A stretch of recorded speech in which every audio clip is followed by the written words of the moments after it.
Muy buenas tardes, tengan todos ustedes. Es un privilegio continuar con lo que se ha hecho durante muchos años, que es presentar figuras del deporte, en este caso del fútbol, que han hecho historia a nivel internacional, figuras deportistas top, pero aparte seres humanos top también. Y continuando la entrevista con Jesús Naveja, tenemos hoy un portero de primer mundo, de lo mejor que no que ha dado Colombia, no de lo mejor que ha dado América Latina, no de lo mejor que ha dado América, para mí de lo mejor que ha dado el mundo, Óscar Eduardo Córdoba Arce. Óscar, muchísimas gracias por estar en la entrevista con Jesús Naveja, amigo. Hola Jesús, un saludo muy especial, muchas gracias por esa presentación, hombre.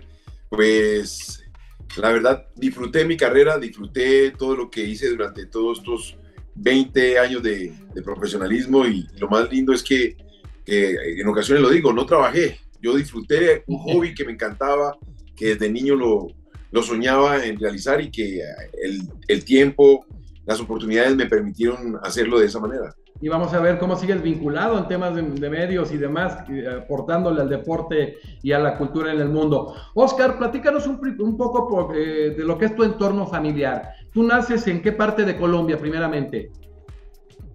Yo nazco en la ciudad de Cali. En la ciudad de Cali, es la ciudad deportiva de Colombia. Digo literalmente, o yo nací, perdón, me quedó patinando en la cabeza. Yo nací en la ciudad de Cali, la ciudad deportiva de Colombia, y lo digo literalmente. El patio de mi casa era la Villa Olímpica o Panamericana de la ciudad, o sea, tenía acceso a todos los deportes: fútbol, voleibol, basquetbol. Fui beisbolista, jugué primera base y shortstop, y siempre muy relacionado con el deporte, así que me encantaba practicarlo permanentemente, y el fútbol me abrió sus puertas para poder conocer el mundo, y aproveché esa herramienta para trasladarme por muchas ciudades y muchos países del mundo. O sea, el vínculo con el deporte era natural, increíble. Oye, ¿y tus padres quiénes eran? ¿A qué se dedicaban? ¿Cuántos hermanos tuviste? ¿Cómo era todo ese entorno? Bueno, mi madre, Nidia Arce, dedicada al hogar.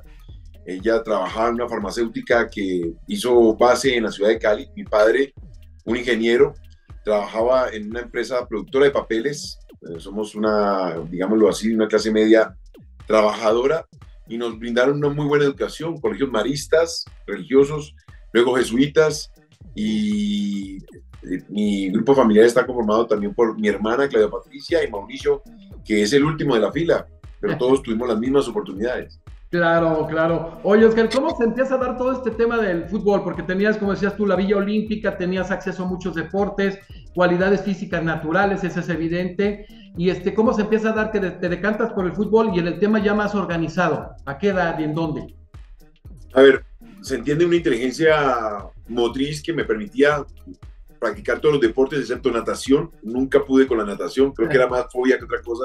Para mí la natación era mojarme y tirarme en la reposera a tomar el sol para ponerme un poquito más canela. Pero el fútbol me encantó porque yo era hincha del Deportivo Cali. Digo era porque ahorita soy hincha de muchos equipos, los cuales me abrieron sus puertas para poder realizar mi profesión como profesional.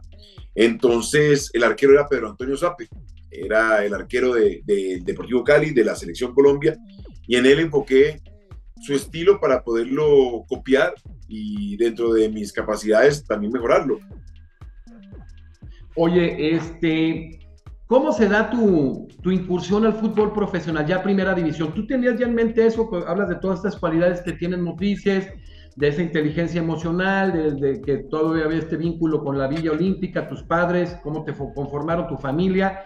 ¿Cómo se da que tú llegas a pensar y en un momento dado accesas a la primera división, que no es nada fácil, sobre todo en un país donde salen futbolistas en todos lados de primerísimo nivel, ¿eh? En la vida me fui encontrando con personas que me fueron abriendo sus puertas. Pues no era gratis, ¿no? El hecho también de que motrizmente me permitía estar por encima de la media de mis compañeros de la misma edad, pues me permitieron ir escalando rápidamente en las diferentes categorías.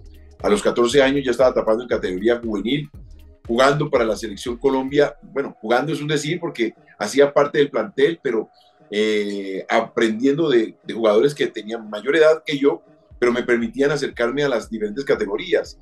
Me tocó ser suplente de René Guita, de Eduardo Niño, y eso me permitía entender sus movimientos dentro del terreno de juego, sus comportamientos y decisiones en cierto momento. Y eso me fue abriendo paulatinamente las puertas para ser el titular de mi categoría, pero suplente de la categoría superior. Y eso me dio más bagaje para sobresalir de mi categoría. Oye, hablando de René Higuita, ¿quiénes eran tus ídolos, tus patrones a seguir previo a la incursión al fútbol profesional de niño, de adolescente, de jovencito? No, era Pedro Antonio Sape. René es contemporáneo mío. Contemporáneo tuyo. Exacto. Y René lo que inyecta en mí es la capacidad de sentirse lo suficientemente apto para ser el arquero de. René incursiona en un momento donde se nos abren las puertas al arquero nacional, porque había mucho arquero extranjero, y René se posiciona y con menor estatura, ¿sí? Y su capacidad y sobre todo su valentía para salir a cortar centros, yo midiendo 10 centímetros más que él, con una inteligencia del voleibol, del básquetbol, donde me permitía tener mayor saltabilidad, pues con toda razón me tenía que ir a matar con todos los juegos o todos los balones aéreos que seguramente iba a ganar en esa trayectoria. Entonces, esa capacidad de René de pelear con tan poca estatura, con jugadores tan altos, pues me llevó a mí a decir, bueno, ¿y yo por qué no? Y desde ahí me dediqué, y uno de mis fuertes fue que en el fútbol aéreo en Colombia fue donde más hice énfasis y creo que sobresalí. ¿Cuánto mides, Oscar? Bueno, cuando era joven medía 1,85. Ahorita me he cogido un poco, mido 1,84. Oye, Oscar, tu inicio, tu debut en Deportivo Cali, o sea, ¿lo esperabas? Ya te habían dicho, fue por alguna circunstancia especial. ¿Debutas en qué año? ¿En el 1988? Yo soy prestado al Atlético Nacional. A mí me llevan para que aprenda de René en el estilo de arquero líbero. Ellos estaban buscando un arquero que tuviese la capacidad de arrancar el juego desde atrás con los pies. Para hoy todo el mundo dice de los arqueros modernos, pero nosotros desde 1988 con Atlético Nacional era una obligación salir con los pies, jugar líbero y tener esa capacidad de anticipación. Entonces me llevan a Atlético Nacional entendiendo que tenía esa capacidad de adaptación, y René es el titular durante un año. Yo sabía y entendía que había ido para aprender, y al año exactamente me regreso al Deportivo Cali, habiendo debutado con Atlético Nacional en 4 partidos: Cúcuta, Once Caldas, Tolima y Cúcuta. Entonces veo que mis posibilidades de crecer detrás de René iban a ser muy pocas, y tomo la decisión de irme a jugar o de regresar al Deportivo Cali, y en el Deportivo Cali pues me prestan al Quindío, y de ahí arranca mi carrera profesional con más fuerza.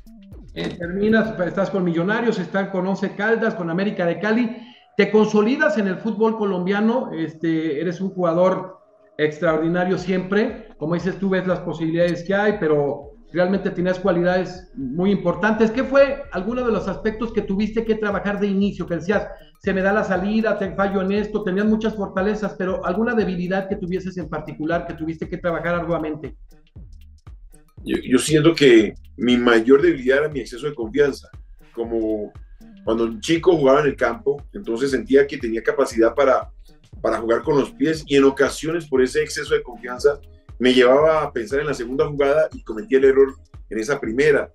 En algún momento Pacho hizo un comentario que se quedó como una, ¿cómo se dice? Cuando tienes una frase que todo el mundo replica, como una máxima, y es: Oscar comete un error por partido y hay que rezar que ese error no se convierta en gol.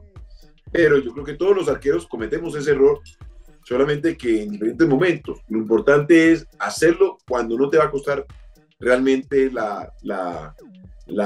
resultado del partido. Qué importante es eso, ¿no? Porque dices, el detalle es cuando el portero es una posición muy complicada porque incide en el marcador de inmediato. Entonces, ver que hay algún error, a lo mejor mínimo, o que por las circunstancias no incide en el gol y es con frecuencia, pues de alguna manera es una de las formas que se analizan. Tu momento cumbre en el caso del fútbol colombiano fue en América de Cali, ¿no, Oscar? Sí, correcto. Con América de Cali salimos, entre comillas, campeones del torneo 96-97. Lamentablemente no soy campeón por 2 partidos, porque se atraviesa mi traspaso a Boca Juniors sobre septiembre, y el América se convierte en campeón en noviembre-diciembre. Yo me voy a Boca en calidad de préstamo, con opción de compra y Boca me compra en diciembre. Y habías llegado ya tú con América a una final de Libertadores, que por ahí, o no te toca jugarla. Sí, claro. Juego la final de la Copa Libertadores contra River en el año 96. Lamentablemente en el Monumental comete un error sobre el costado izquierdo, tiran el centro, mira lo que estamos hablando, el error, tiran el centro y Crespo convierte de cabeza para el segundo gol que ya desencadena el título de River, porque con el 1-1 nos íbamos a penales, pero pues uno no sale a cometer el error, uno sale buscando acertar en el pase y fue muy bien interceptado por el medio campo de River. Oye, es la humildad que tienes y sobre todo lo centrado que estás, hablas de por mi error, o sea, qué agradable es escuchar una figura como tú, una figura mundial, orgullosamente para todos los latinoamericanos, la verdad, en ese tema de identidad latinoamericana, porque por ejemplo en México hay un portero que ha hecho cosas muy importantes, Guillermo Ochoa, que va por su 5º mundial, y un pequeño detalle, y los hinchas de los equipos contrarios se lo quieren comer, ¿no? Yo creo que es importante analizar las trayectorias completas, no nada más son una abstracción, ¿no, Oscar? Lo que pasa es que, a ver, pasa que cuando está uno de este lado del comentario, porque estoy trabajando hoy día con ESPN, con el programa todas las noches, a uno lo encasillan bajo los títulos. Y bajo los títulos se entiende que cuando eres campeón no cometes error. Pero para llegar a ser campeón cometí errores que me permitieron madurar. Entonces, cuando hago una retrospección de toda mi carrera, me doy cuenta del error con Rumanía, del error de tal, y me va permitiendo entender que no fui tan infalible y me aterriza a lo que verdaderamente soy como ser humano. A veces uno raya en el ego, bueno, es que yo soy campeón de Copa Libertadores en 2 oportunidades, campeón del mundo con Boca enfrentando a Real Madrid, campeón de Copa América, pero nos olvidamos de que cometimos errores, que fuimos criticados y que a mucha gente le dolió ese tipo de errores. No, y es importante reconocer el error para trabajar sobre ese tema que a futuro siempre en el ejercicio de cualquier profesión te lleve al éxito, ¿no? Como lo estás narrando tú y que lo vamos a seguir describiendo. Te observan, eres un portero ya codiciado en toda América Latina. Yo me imagino que ya empezabas a tener ofertas incluso de Europa. ¿Cómo se da este traspaso de América a Boca Juniors? ¿Quién te habla por primera vez? ¿Quién te lo dice? A ver,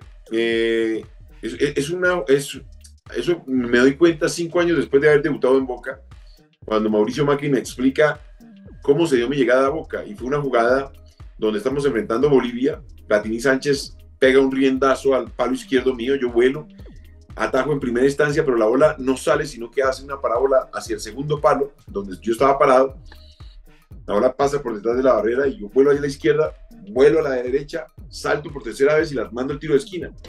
Automáticamente entre Macri y el Bambino Veira toman la decisión de llevarme a Boca. No sé si estaba en la mira de varios equipos, nunca me llegó algún tipo de comentario, pero de Boca, al otro día de ese partido me llegó la orden del presidente de la América de Cali, don Álvaro Muñoz Castro, me dijo: Oscar, te vas para Buenos Aires ya. Yo agarré unos jeans, una chaqueta que era como un gabán, unas botas texanas porque estaba haciendo un frío, empaqué en una maleta los guayos o los botines, los guantes, y le dije a mi esposa: bueno, prepara la maleta porque por acá no volvemos, es la oportunidad, eso es. Y así fue, nos fuimos de una vez para Buenos Aires a aprovechar la oportunidad. Ya eras pretendido por Boca, imagínate todos los equipos atrás que había de ti, pero eso es obvio. Oye, Mauricio Macri, qué figura, ¿no? Hablamos de lo que generó políticamente en Argentina, pero yo me imagino que tú que lo conociste de cerca, deportivamente es excepcional y visionario. Sí, hay que ser sincero. Es que a Macri se le tiene que, digamos, aplicar también la remodelación de la Bombonera. La Bombonera tenía los palcos en madera, era vetusto ya. Venía un momento ya de renovación, la Casa María había que renovarla como club, porque es una obra social también en Argentina, o sea, un club de un barrio, y viene la remodelación de lo que son los palcos. Se construyen los palcos y desde ahí se empieza digamos, el modelo del super equipo que se conformó para lograr todos los títulos. Y eso le sirvió de plataforma para luego ser el presidente de la República. Claro, es una plataforma pero tremenda, había sido presidente municipal ahí, gobernador. Oye, Oscar, ¿qué representa hoy en retrospectiva, ahora como un analista deportivo del nivel que tienes tú en ESPN, qué representa haber llegado a Boca Juniors? O sea, ¿hubiera sido diferente? ¿Fue un parteaguas en tu vida? ¿Fue un momento de inflexión? ¿Cómo lo calificas?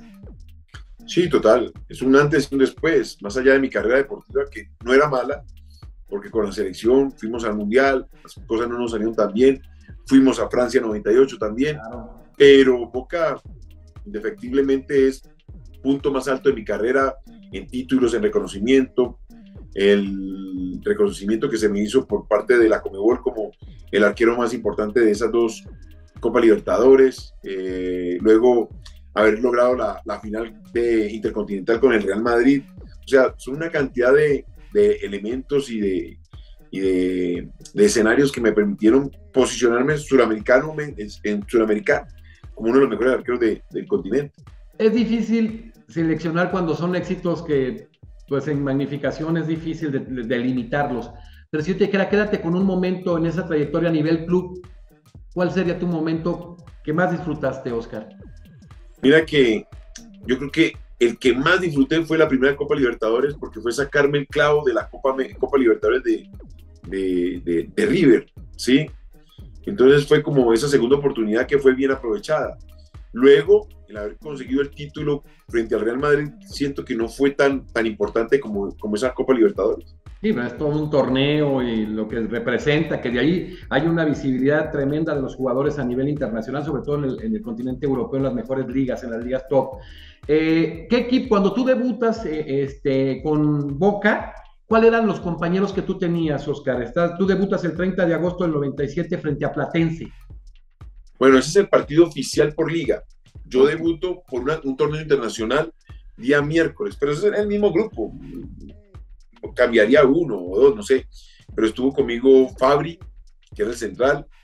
Estaba conmigo, Maradona, me tocó con él también en un partido contra Colo-Colo. Estaba Cristian Traverso, estaba el Canigia, el hijo del viento. Era mi compañero de calentamiento todos los días, me reía mucho con él, su carácter, su forma de ser. Estaba Ciñora, un jugador marcador de punta izquierdo, de derecho de Boca. No, tenía un grupo bastante interesante de compañeros. El Vasco Arrabarrena por izquierda. Tenía un buen grupo. Oye, te toca ganar el torneo de clausura 99 y dos aperturas, la 98 y 2000. Pero las Copas Libertadores tienen otro sabor, como tú lo dijiste, es un torneo continental extraordinario, el más importante. De hecho, México, cuando estuvo en estos torneos, creció muchísimo y que a ti te tocó, ya lo platicaremos, enfrentar. Esa primer Copa Libertadores de 2000, ¿la tomas como revancha? ¿Quién es? ¿Palmeiras? La final es contra Palmeiras, pero dejamos en el camino al América de México. Le ganamos en Ciudad de México. ¡Qué juego, eh! Con un gol de otro planeta, porque eso fue un gol rarísimo de Walter Samuel. Ya al final. Nosotros les habíamos ganado en casa. Era casi imposible que nos ganaran por cómo era la estructura de Boca, la madurez que tenía Boca. Y en pelota quieta nos desbarataron todo lo que teníamos montado durante 90 minutos. Sobre el final, Walter Samuel, no sé de dónde le pega con la parte posterior de su cabeza. La bola hace una parábola y se mete por el hombre que está colocado en el primer palo cubriendo. Fue un gol de otro planeta, la verdad, y eso nos permite acceder a la final de Copa Libertadores contra... Oscar, quiero hacer un paro ahí tantito. Tú como uno de los grandes porteros de nuestro continente, como un comentarista verdaderamente calificado, un analista calificado, ¿ese América era poderoso? Nosotros lo desnudamos en cancha de Boca. Ok. Nosotros fuimos muy superiores a esa América, pero cuando fuimos a enfrentarlos en Ciudad de México, nos sorprendieron en pelota quieta y Bianchi nos lo había dicho, la única forma es que nos desconcentráramos en pelota quieta. Y fue el primer gol, me acuerdo que Cuauhtémoc me la peina en el primer palo y en el segundo palo me lo hace Calderón, y así fue desencadenando cada uno de los goles. Pero era la misma jugada, de la misma manera y la misma desconcentración de nosotros. Futbolísticamente, con la pelota en movimiento, siento que nosotros fuimos muy parejos en el terreno de juego, pero en pelota quieta nos desequilibró, yo creo que la actitud de Cuauhtémoc. ¿Había un jugador en especial o un par de jugadores que te llamaran la atención, como dijiste ya algo de Cuauhtémoc, desequilibrante, que dijeras, América de alguna manera no es fácil? Es que Cuauhtémoc era un cara dura.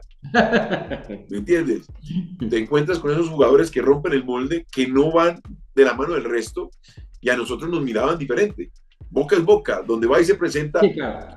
como que la gente mira y la franja amarilla te pone y te tiene respeto. Cuauhtémoc, como dicen, no le importaba nada y tenía que agarrarse a trompadas contigo, y Calderón pues ya no había enfrentado en Buenos Aires. Sí, claro. Pero siento que esas dos figuras fueron las que transgredieron nuestra confianza. Oye, Oscar, ya como analista, ¿qué pasa con el fútbol mexicano cuando compite a nivel clubes? Y ahorita esto del tema de no estar en acceso a las competencias sudamericanas, y a nivel selección, vamos a hablar a nivel clubes, que falta el estironcito final. Equipos como Tigres, un super equipo que armó, perdió la final en Libertadores. Cruz Azul fue extraordinario, lo vamos a ver ahorita. ¿Qué crees que le falta al fútbol mexicano tú? Porque ves el Boca Juniors en estructura deportiva, en sueldos y demás, pues el fútbol mexicano es impresionante. Basta ver Monterrey y Tigres. ¿Qué crees que nos falte para poder llegar al punto medular, a la parte pinacular? No les falta nada.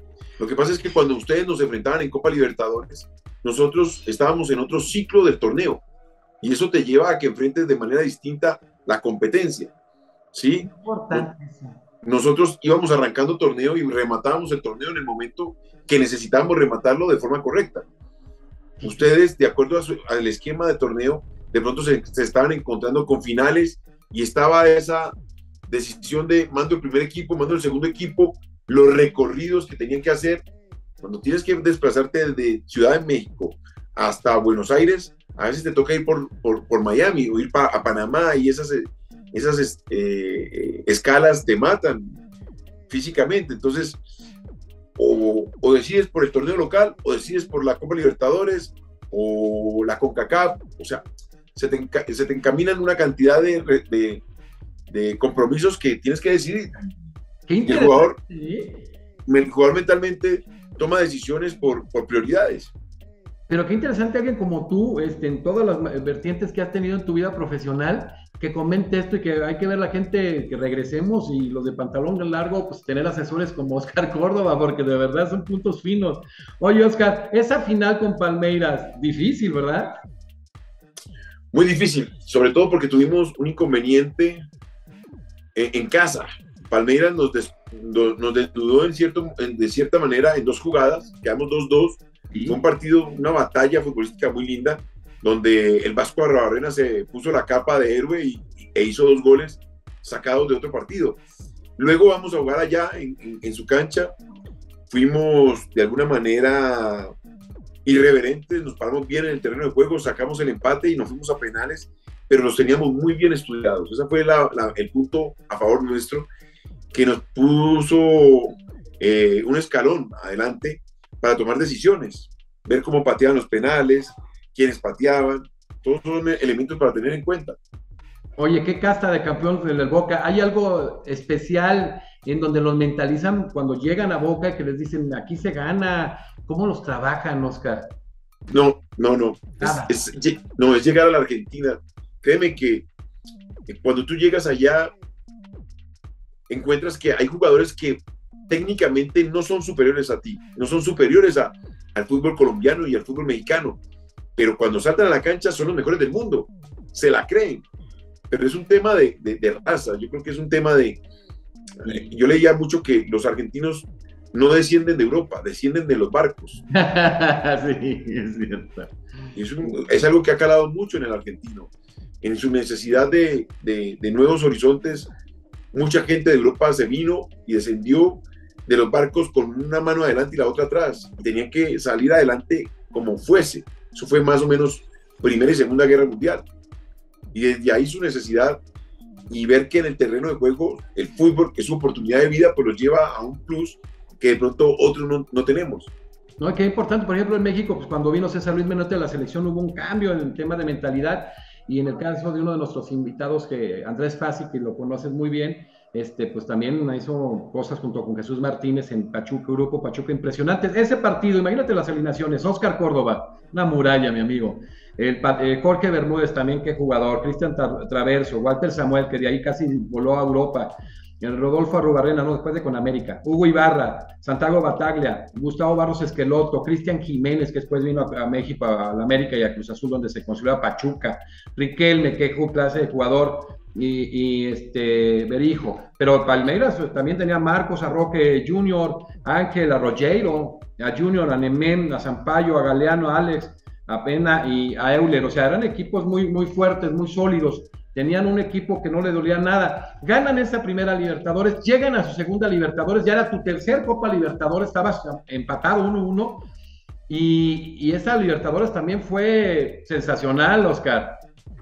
Pero mira, que te voy a hacer un apunte y es, esa primera Copa Libertadores, digamos, entre comillas, solamente yo era mundialista.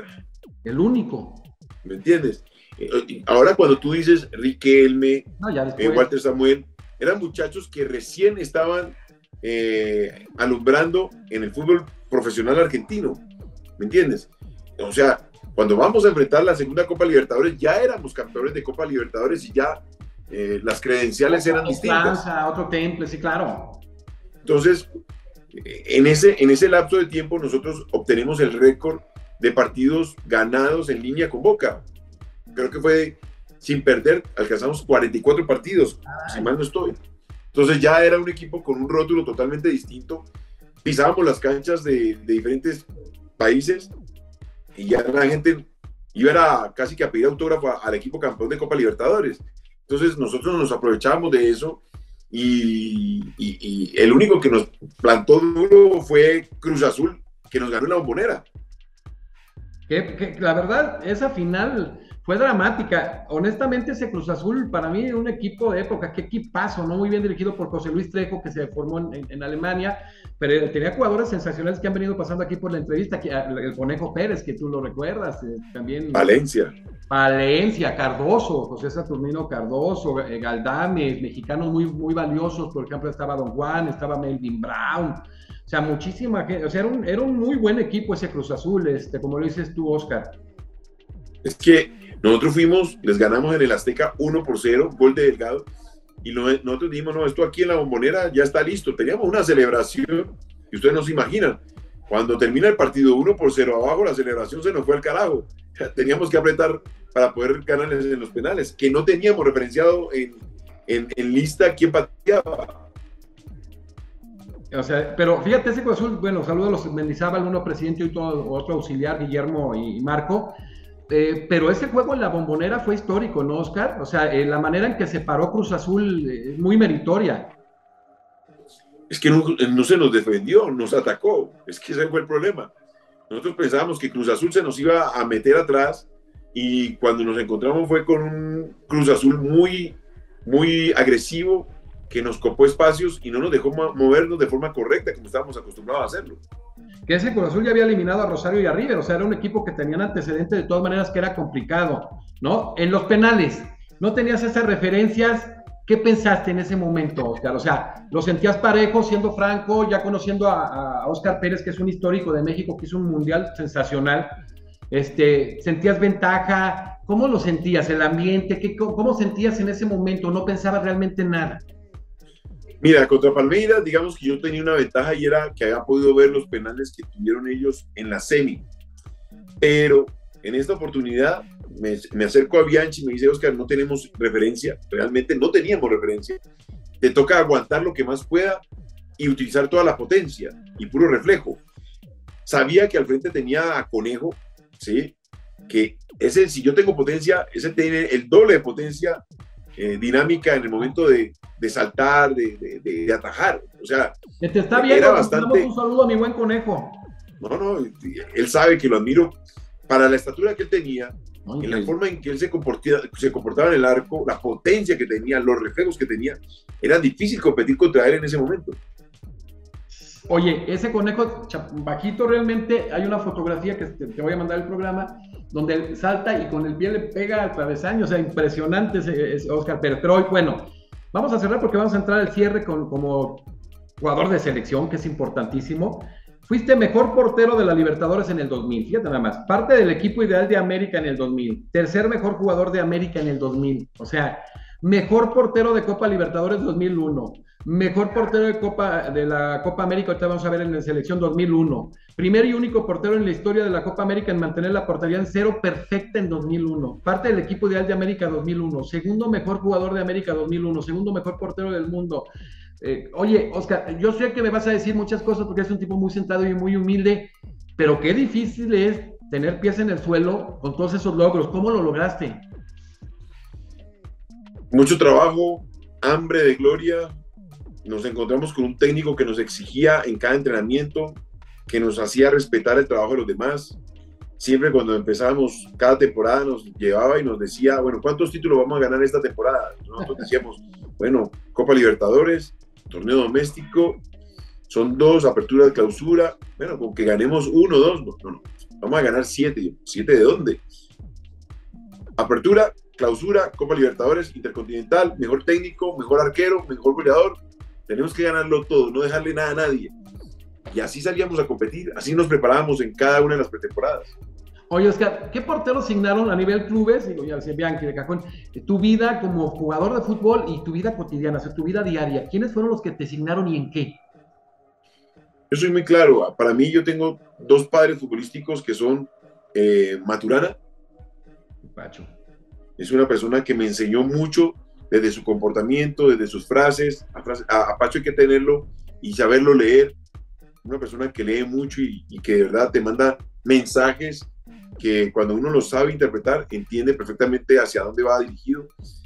Y Bianchi me convenció tanto de su, como decimos, de su cuento, que nos llevó a respetarnos el uno al otro y a ser lo suficientemente compañeros para competir y entregarnos en el terreno de juego para, cubriéndonos las espaldas. Oye, fue importantísimo, como lo dices tú, Boca Juniors en tu vida, los logros, la visibilidad, todo. Pero obviamente ser jugador de selección en su país, uno es algo fuera de serie emocionalmente, presión, temas de identidad. Yo creo que es algo diferente. ¿Qué fue para ti vestir la camiseta de la selección de tu país, Oscar?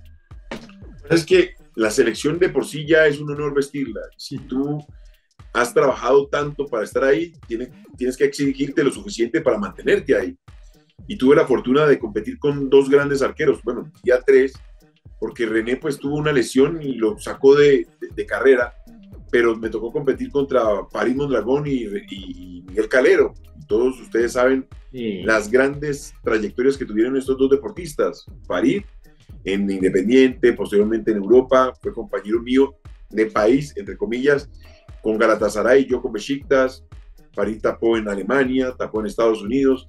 O sea, un jugador, un arquero de mucha competencia. Y lo mismo Miguel, que en 2 oportunidades me lo traté de robar. En la primera para que fuera a Boca cuando me fui de Boca, y en la segunda de Besiktas cuando me iba o se me dio la oportunidad de irme a Inglaterra. Miguel no se quiso ir de Pachuca y no me pude ir de Turquía. Qué crack. ¿Tú estuviste en Italia, en Perugia, en Besiktas y en qué otra parte estuviste? Estuve en Antalya Sport, que es un equipo que queda al sur de la Turquía, que es como estar, di tú, en México, Puerto Vallarta. ¿Sí? Es una ciudad turística donde no se le exige nada al equipo. Cancún, sí. Cancún, y entonces va uno, ya eso fue la última etapa de mi carrera en Turquía, más aprovechando la oportunidad para que mi hija terminara y graduarse en Turquía. Fue un año muy bonito, pero pues futbolísticamente no nos fue tan bien. Oye, vamos a seguir con lo de selección para cerrar, pero ¿hubo alguna posibilidad de que vinieras a México? Sí, en el año 1991-92, Martelotto Germán me recomendó a Monterrey. Parece que se dio una apertura de negociación, pero no se dio porque la gente de Millonarios había pagado un préstamo bastante alto. Millonarios estaba buscando el título y no le movió la aguja darse a la posibilidad de que me fuese para el fútbol mexicano. Un gran equipo de los que siempre contienden y con una afición en Nuevo León extraordinaria. Oye, en tu trayectoria en selección pues fue muy vasta. Inicias, te toca ese Mundial Juvenil de 1989 en Arabia Saudita. Una experiencia. Primero, llegar al otro mundo, porque es otro mundo, otro planeta para nosotros los occidentales, y enfrentar a la que fue campeona del mundo, que fue Portugal, con Figo, con todas sus figuras. Una experiencia linda. Hoy, cuando tenemos a las chicas de la sub-17 que van a llegar a la final de la Copa del Mundo, se da uno cuenta de lo importante y lo difícil que es llegar a una final. Estas chicas lo han logrado y nos tienen a todos súper motivados, súper emocionados, que van a jugar una final de la Copa del Mundo contra España en la India. O sea, es una cosa de otro planeta. Qué increíble. Oye, hablamos de mundiales importantísimo, pero los previos son complicadísimos. Cuando hablamos antes de esa Copa Mundial de Estados Unidos 94, las eliminatorias, yo creo que fueron un sueño. Han pasado por aquí muchos mundialistas, de miembros de esa selección, de los titulares, y hicieron unas eliminatorias casi perfectas. Si no me equivoco, tú recibiste 2 goles, fuiste el que menos goles recibió, ese 5-0 Argentina. O sea, la verdad, las eliminatorias, estaba aceitadito Colombia, que lo hizo que lo consideraran como uno de los grandes favoritos para ganar el mundial incluso. ¿Crees que ese momento llegó antes de tiempo? Que si, por ejemplo, hubiéramos dicho que si hubieran llegado a ese momento al mundial de 94 hubiera sido diferente, porque también hemos visto errores administrativos y de muchas cosas que han venido comentando compañeros tuyos. ¿Cómo sentiste esas eliminatorias, Oscar? No, la eliminatoria fue perfecta, porque es que la eliminatoria fue para clasificar y alcanzar el punto más alto jugando contra Argentina. Ya lo que pasara después de ahí, podías mejorar, puede ser. Lo que ocurrió después con el tema de las amenazas, de la Copa del Mundo, es otro cuento, pero nosotros enfrentamos la Copa América, que fue en Ecuador, y fue el increchendo de una selección donde se reunió con algunas bajas, porque quien era el arquero de esa selección era René Higuita. René se fractura la tibia o el peroné, no me acuerdo, y entro yo a reemplazarlo, y el equipo se tenía que adaptar también a mi estilo. Jugamos una Copa América muy digna, con México, me acuerdo, me como mi primer gol en selección de mayor me lo hace México. Alto. Sague. Humberto Alves Sague, mexicano, sí. Sí. Me patean de afuera del área, la bola me vivorea, yo trato de bajarla, la bola le pega a Sague y me la mete. Y nos vamos abajo 1-0. Luego ganamos con un gol discutido, que fue gol, que no fue gol, se fue la luz, pasó de todo ese partido que fue Machala. Y de ahí más la selección empieza a crecer, pero nunca perdemos con Argentina en el partido. Perdimos por los penales, pero no en el partido como tal, y eso fue lo que nos fue permitiendo ir creciendo en la eliminatoria, porque lo que hizo fue la Copa América como un laboratorio de prueba para enfrentar la Copa América, la eliminatoria de forma completa. Sí, que logra el tercer puesto ahí en Ecuador en el 93. Eliminatorias, llega. ¿Cómo te sentías? ¿Cómo se sentía el grupo antes de llegar? O sea, el previo. Porque vimos muchos errores administrativos, tema de las amenazas, cosas que no se mencionan, que afectan totalmente a los jugadores. ¿Cómo sentías tú las posibilidades de Colombia en ese Mundial de 94? Porque desde México, la verdad, honestamente era nuestro favorito, porque México no aspiraba a ser, hay que ubicarnos.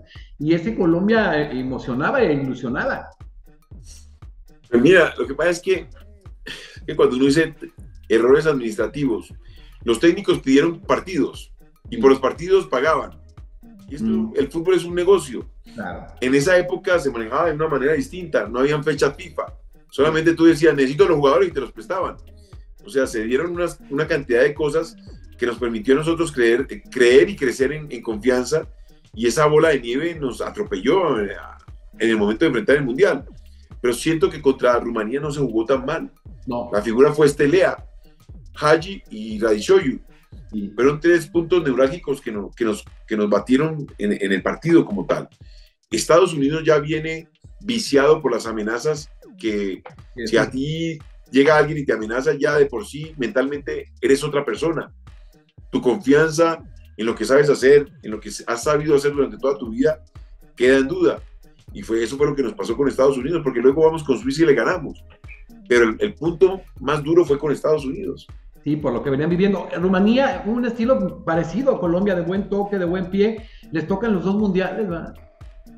Sí, pero mira que Rumanía con nosotros fue práctico. Rumanía con nosotros se metió atrás y nos contragolpeó con 3 salidas rápidas, 4 salidas rápidas, y nos completó 3. Mientras que, y luego en Francia nos repitieron la dosis. Nos dieron el caramelo, nos dieron el terreno, nosotros fuimos al frente, y Ilie, que fue la cobra, no era la cobra Ilie en ese momento, lo que hizo fue una aceleración en 5 metros y nos desbarajustó. O sea, Rumanía nos tenía muy bien leídos. Tenía jugadores, como dices tú, Lea, Hagi, eran jugadores extraordinarios.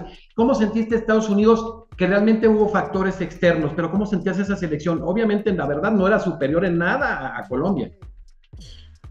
Era un equipo muy disciplinado. Nosotros ya lo habíamos enfrentado en varias oportunidades por partidos amistosos. Habíamos ganado 3 y empatado 2. O sea, bajo estadística no teníamos posibilidades de perder. Pero, te repito, cuando nosotros saltamos a la cancha, no saltó Colombia. Saltó una serie de jugadores que estaban golpeados anímicamente desde el mensaje mismo y que no iba a reaccionar de forma a la cual estaba acostumbrado. Que tenía algunos jugadores latinos, ¿no? Por ejemplo, estaba Tab Ramos, un tipo de jugador uruguayo naturalizado. Por ejemplo, estaba de los jugadores importantes Winalda y Tony Meola. A Uruguay pues lo vencen con cierta facilidad. Estos factores a veces ni platicarlos, pero qué triste es que se dé todos estos procesos donde parece que en lugar de apoyarte te tiran a la inversa y esas amenazas afectan tanto lo que era un mundial que pudo haber sido muy brillante, ¿no, Oscar? Fue muy lindo, la verdad. Cómo nos preparamos, cómo llegamos.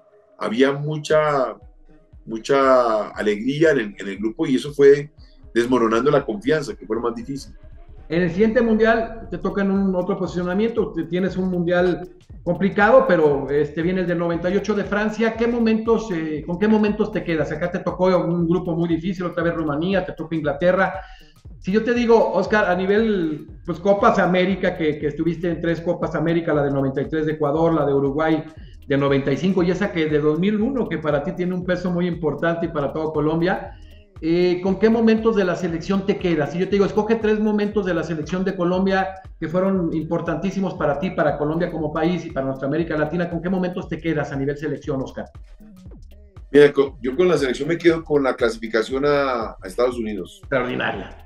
Yo tenía 23 años, se me daba la oportunidad de vestir la camisa de la selección, ser el arquero titular de la selección. Eso es como la primera novia, digo yo, ¿no? El primer beso que le dan a uno. Ya luego clasificar a Francia 98, creo que lo mío fue una reivindicación de mi trabajo porque yo estuve por fuera de la selección 1 año y medio y llego a la recta final de la clasificación con la necesidad de ganar a Ecuador y me tiran esa bomba de profundidad, de mecha corta, como decimos nosotros, y bueno, me tocó y salté a la cancha y enfrentamos a Ecuador y clasificamos con Ecuador. Bueno, se dio un buen paso para luego clasificar con Venezuela, pero si no le ganábamos a Ecuador, estábamos fritos totalmente. O sea que hay momentos que uno, sabiéndolos analizar, entiende por qué y para qué. Oscar, si en un momento dado te dijera, Oscar, ármame históricamente tu mejor defensa a nivel club y tu mejor defensa a nivel que haya sido a nivel club o selección, ¿con quiénes te quedarías? ¿Cómo armarías? ¿Cómo jugarías? ¿Con 4 defensas? Yo estaba acostumbrado a jugar con 4 defensas. Con 3 no es fácil, hay que trabajarlo muy bien. Pero dame a Jorge Bermúdez y el resto con Chicho y me juego la vida para adelante. Qué bárbaro, qué increíble, qué jugadores. Oye, jugadores que te tocó, delanteros, jugadores en general, mediocampistas, que te tocó que pegaran muy duro, que fueran muy complicados, que enfrentaste a nivel selección y a nivel clubes, que dijiste, está cañón, márquenmelo muy bien, o le pega muy, muy fuerte, o coloca muy bien. Algunos jugadores que fueron, de alguna manera, retos personales y de club en tu vida deportiva. Más que retos, fue una frustración, que era Valenciano. Valenciano se levantaba hoy, por ejemplo, hoy hay partido contra el Junior de Barranquilla, donde estuviese Valenciano, ya él sabía que me iba a marcar gol. ¿Por qué? No sé, pero fue el jugador que más goles me marcó. O sea, ese es el cliente de René. Sí, la tiene clara. Él me veía y ya sabía que íbamos 1-0. Yo le decía, muchachos, hay que hacer 2 goles hoy porque hoy no perdemos o empatamos. Pero era un tema que la tenía clara. Él pateaba y la bola se metía al ángulo, se me pasaba por detrás, lo que quieras, pero él me la tenía dentro. En nivel selecciones, en las eliminatorias y mundiales, algunos jugadores que dijeras, fue un partido para mí redondo, lo neutralicé como arquero, le pegaron. ¿Quiénes? No, a Batistuta en el 5-0, tuve una muy buena noche, mucha fortuna también, muy bien arropado, y me permitió neutralizar un goleador de raza. Era impresionante lo que era Bati, la potencia, la concentración. Yo creo que ese es el jugador más importante que pude neutralizar porque tuve mano a mano. De resto, no me acuerdo.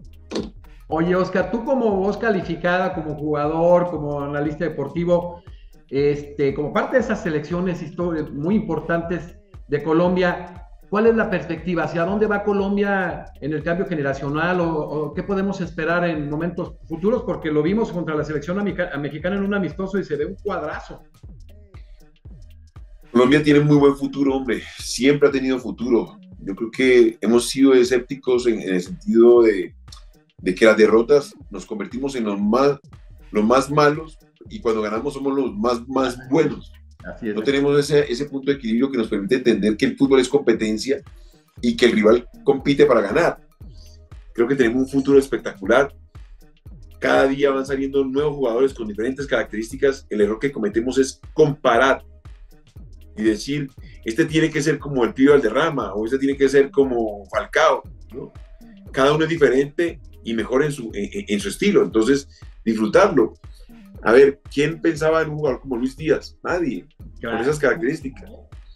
Entonces, hoy lo disfrutamos, está en el Liverpool, bueno, está lesionado, pero va a volver, pero nadie tenía en el radar un chico con estas características, todo el mundo estaba esperando el gambeteador, el que tiraba a la pared, este la tira larga y te deja tirado. Lo mismo Villa, lástima su proceso en Argentina que no nos deja disfrutar de su calidad futbolística, pero Villa es un jugador que cuando encara el fútbol argentino tiene 2 cambios por arriba del resto, o sea, son características y hay que saberlo disfrutar. O sea, la cadencia del jugador colombiano es diferente, ¿no? Es extraordinario el cambio de ritmo, por ejemplo, el caso del Pibe era fenomenal, ¿no?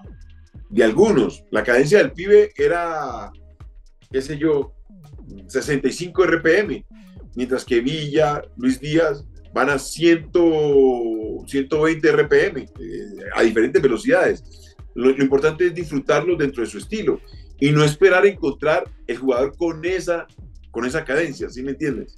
No, pero qué importante, porque esa es una elección para nosotros, por ejemplo, en el caso de México, que ganan y bueno, ya creen que son campeones del mundo y si perdemos son los más malos y quieren el cambio inmediato de todos los jugadores y de técnico, no, por eso no hay procesos. Qué importante es que se respeten los procesos, ¿no? Sobre todo de técnicos, ¿no, Oscar? Sí, te repito, lo más importante es entender el estilo de los jugadores. Por ejemplo, nosotros vemos en el tiempo y la distancia y añoramos a un Pibe Valderrama. No, Pibe solo hay uno. ¿Sí? La gente en Argentina habla de Maradona y Messi. Maradona es uno, Messi es otro y hay que disfrutarlo desde su estilo. Pero no podemos llevarlo a que sea igual al otro porque si no vamos a fallar. A eso voy cuando ustedes hablan de que se perdió con México contra este equipo. Pero esa selección no, esa selección pasó. Ahora hay que formar una selección de acuerdo a las características que hoy tiene el fútbol, de lo que se ve día a día, y tampoco compararlo con un Bayern o contra un Barcelona, porque esos fueron otros equipos. Oye, te vamos a compartir un poco con toda esa experiencia que tienes y ahora, reitero, como analista, ¿cuál es la final que tú crees que se viene en el Mundial? ¿Y quién la gana? No. Ahí sí no te sabía decir. Este mes es crucial para muchos equipos que cuentan con una o con 2 figuras. ¿Sí? Se lesionan, bajo futbolístico, puede llevar a que esa expectativa de gran selección caiga a una selección normal.